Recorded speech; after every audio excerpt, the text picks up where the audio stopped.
Have you ever run into a problem so obvious that you assume someone else must have solved it already? I have. It started when the military moved me to Washington, D.C., and my new work commute time was going to be 1 hour each way.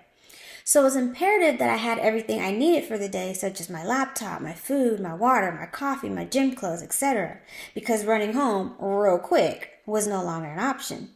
So I began searching for a handbag that could hold my whole day. I searched Walmart, Target, Amazon, and other stores, but I didn't really find anything that met my needs.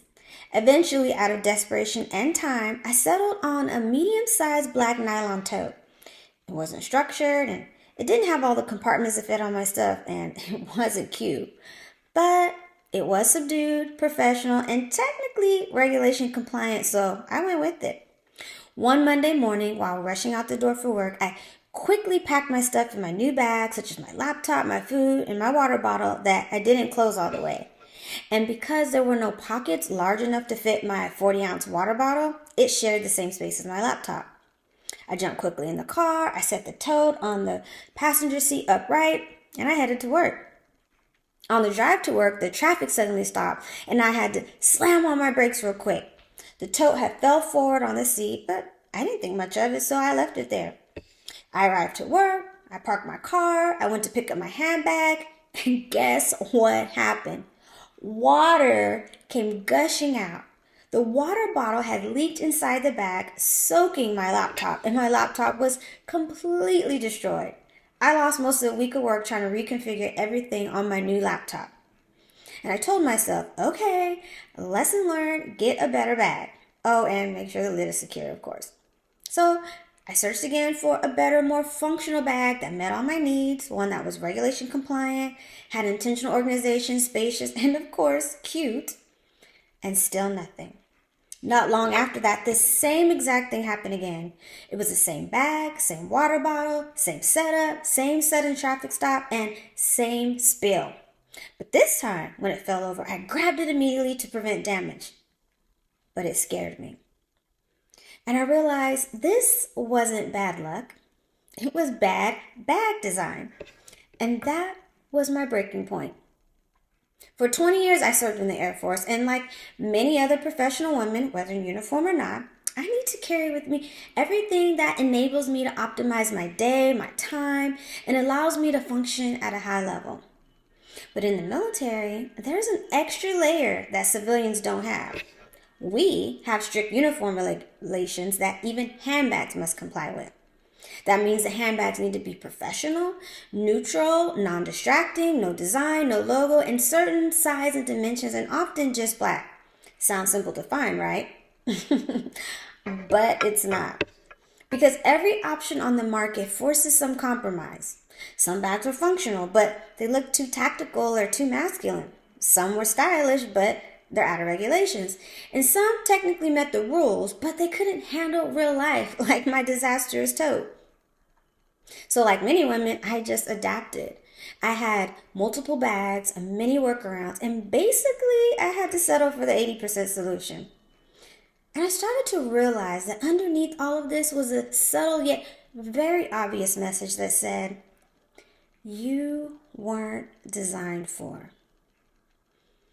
And that morning in my car, staring at a soaked laptop, pissed, I asked myself a question I couldn't unask.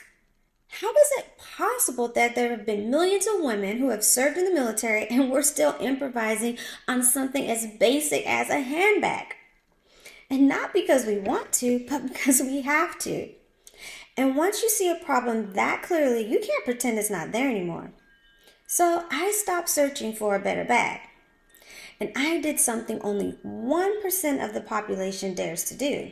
I decided to build one. Mind you, I have no background in fashion, and no background in design, and no background in manufacturing. I just have a very clear understanding of the problem because I lived it. And so the journey to solve the problem began.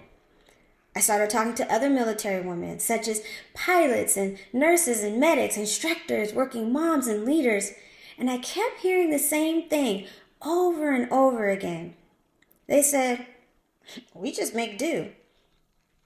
And that reality hit me hard because these are high performing professional women who are leading teams and managing families and deploying all around the world. And yet they are still settling for equipment that doesn't support their lives. And that's just crazy to me. So I created INREGs, short for In Regulations. And it's a premium handbags that are designed from the ground up to be compliant with military standards, but also functional enough for real life, professional enough for serious environments, and refined enough to feel like it belongs in the room that these women worked so hard to enter. It's one bag built on purpose with no compromises. But while on this journey, I realized this wasn't just about a bag. It was about recognition and visibility, being considered first and not an afterthought. About designing for women who have spent years adapting to systems that weren't originally built with them in mind. It's about replacing just make do with, sis, this was made for you. Currently, I'm still building this company, as you know. I'm still refining and I'm still learning and I'm still listening to the women who will carry these bags into real life. And you know what? This journey taught me something I wish more people believed. It taught me that sometimes the problems that frustrate you the most are actually the problems you were meant to solve. And sometimes the thing you wish you existed, it isn't missing by accident.